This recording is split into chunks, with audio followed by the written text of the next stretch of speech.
Bienvenue dans Face à Face. Ce soir, nous accueillons Monsieur Mohamed Bacharat. Bonsoir. Bonsoir.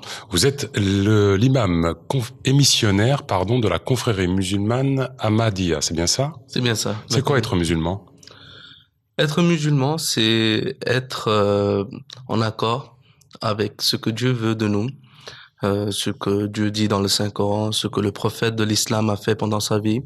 Et tout cela se résume en un message d'amour et de paix et d'harmonie pour moi. C'est quoi être imam? C'est être chef? Non, être imam, le mot imam en arabe veut dire celui qui est en avant. Et dans la religion islamique, la prière est faite de telle façon qu'il y a une personne qui se met en avant et les autres sont à l'arrière. Donc en réalité, c'est celui qui dirige la prière. Mais aujourd'hui, c'est vrai que imam veut aussi dire celui qui dirige la religion. Ou, pour moi, c'est surtout celui qui dirige la prière et celui qui dirige les croyants vers le bon chemin. Votre communauté religieuse, il y a combien de personnes ici en Guyane? Notre communauté, la communauté musulmane Ahmadiyya est venue s'installer ici en 2007. Par contre, les activités ont commencé en 2013 avec l'arrivée de notre chef missionnaire ici, Maulana Siddiq Ahmad Munawwar.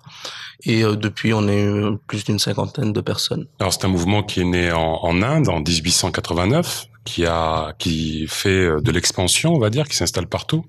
C'est une forme de djihad, ça? Avant, donc sur le côté du mouvement de la communauté musulmane Ahmadiyya, en 1889, elle a été fondée par Hazrat Mirza Ghulam Ahmad, qui s'est proclamé être le Messie, le réformateur de cet âge, de cette époque.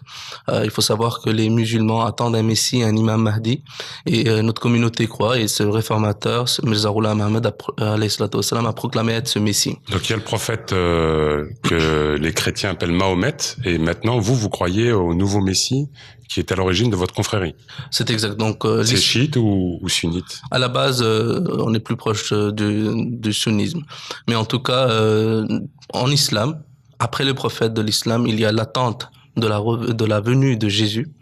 Il faut savoir, et puis aussi d'un réformateur. Parce que Jésus est considéré comme un prophète dans la religion musulmane. C'est exact. Justement, hier, on a parlé sur le sujet de Pâques à la mairie de Cayenne avec Monseigneur Lafont et un représentant du pasteur. Et c'est exactement ce sujet-là avec lequel je suis venu, que le Saint-Coran non seulement parle du prophète Jésus, que la paix soit sur lui, mais il y a même un chapitre intitulé Marie, la mère de Jésus, la Sainte Vierge, dans lequel toute l'histoire de Marie et la naissance miraculeuse de Jésus est mentionnée, et de même de tous les autres prophètes après Abraham. On voulait échapper à notre question, mais on va y revenir. Pourquoi ce désir d'expansion? Parce que vous l'avez qualifié vous-même, le djihad pour vous c'est une forme...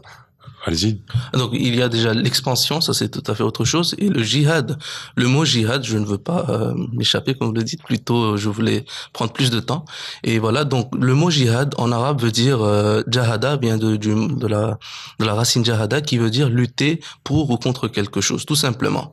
Et moi, je l'ai dit sur les ondes aussi, que un musulman fait tous les jours un djihad. Et pour moi, toute personne de bonne volonté fait ce djihad, car le prophète de l'islam dit que le meilleur des djihad, c'est-à-dire, si on le traduit en français, la meilleure des luttes est contre les démons que chacun d'entre nous y vit avec, à l'intérieur de nous. On l'a bien Donc compris. c'est plutôt ce djihad-là que nous prenons, que voilà, chaque personne doit faire ce djihad, cette lutte contre les démons que chacun d'entre nous...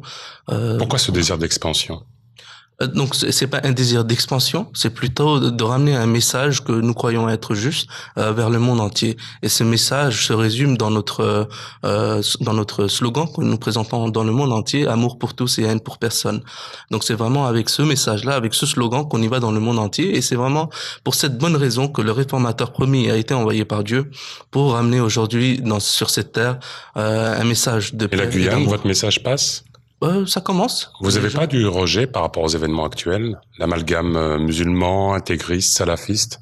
Et, au niveau déjà des gens, des Guyanais, on va dire, je me pense être Guyanais. Une fois que j'habite sur un territoire, pour moi, d'origine belge, mais aujourd'hui j'habite sur un territoire français guyanais, pour moi je me sens Guyanais.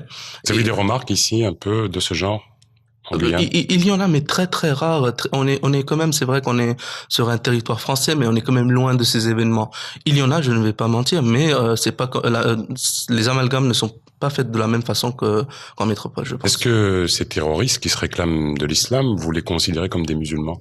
Je les considère comme musulmans. Je n'ai pas à dire qui est musulman, car la définition de l'islam que le prophète de l'islam a donnée, c'est toute personne qui dit les mots de la foi, c'est-à-dire la ilaha illallah Muhammad Rasulullah, c'est-à-dire que nul n'est digne d'être adoré sauf Dieu, et le prophète Mohammed est son messager. Donc, pourquoi cette lecture de ces intégristes, on va dire, pour les dissocier de l'islam que vous pratiquez? C'est le message aussi de Mahomet, de l'islam?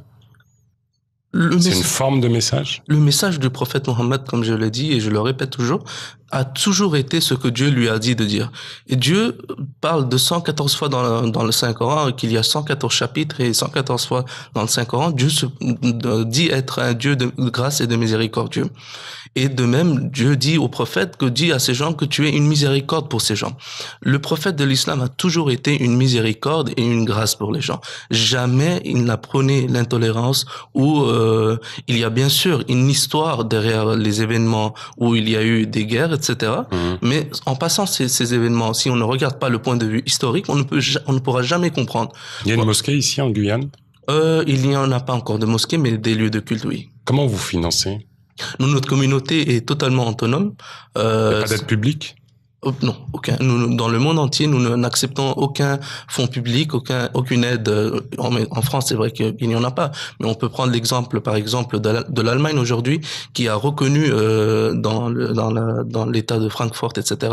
La communauté musulmane Ahmadiyya est la première des communautés musulmanes à être reconnue après l'Église chrétienne en tant qu'une religion qui peut être aidée et financée par l'État, avec d'autres choses qui vont avec. Mais la communauté, même à ce moment-là, a bien voulu accepter la générosité de l'État allemand, mais a refusé toute aide financière jusqu'à aujourd'hui. Et c'est de même que l'on fait dans le monde entier. L'Union pour la paix que vous avez créée, à laquelle vous collaborez avec Monseigneur Lafont, avec un télévangéliste, etc., où ça en est? Donc ça, tous les jours, il y a une suite à cela. Je pourrais dire que le lundi de Pâques, Monseigneur Lafont a invité la communauté musulmane ici, c'est-à-dire nous les imams et quelques personnes de notre communauté, et nous avons partagé un repas de Pâques avec Monseigneur, et où j'ai aussi donné un message de joyeuse Pâques à toute la population guyanaise chrétienne. Donc pour moi, c'est tous les jours qu'on travaille sur ce projet, et c'est un projet qui est très très important, car je dis toujours le fait que, et Monseigneur le dit aussi, et les autres représentants religieux qui sont ici, le fait qu'on soit ensemble sur une table, on peut débattre avec nos différences, une approche œcuménique, et on peut donner un message très positif. Dernière question, droit dans les yeux.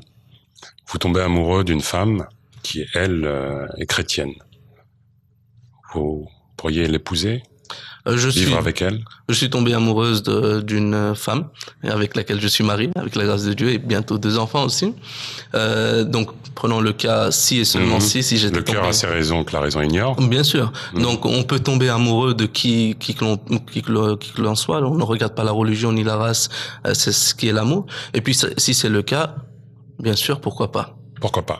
Merci, Monsieur Bacharat, d'avoir participé à cette émission. Les programmes continuent sur ATV Guyane. Chemberet, les amis.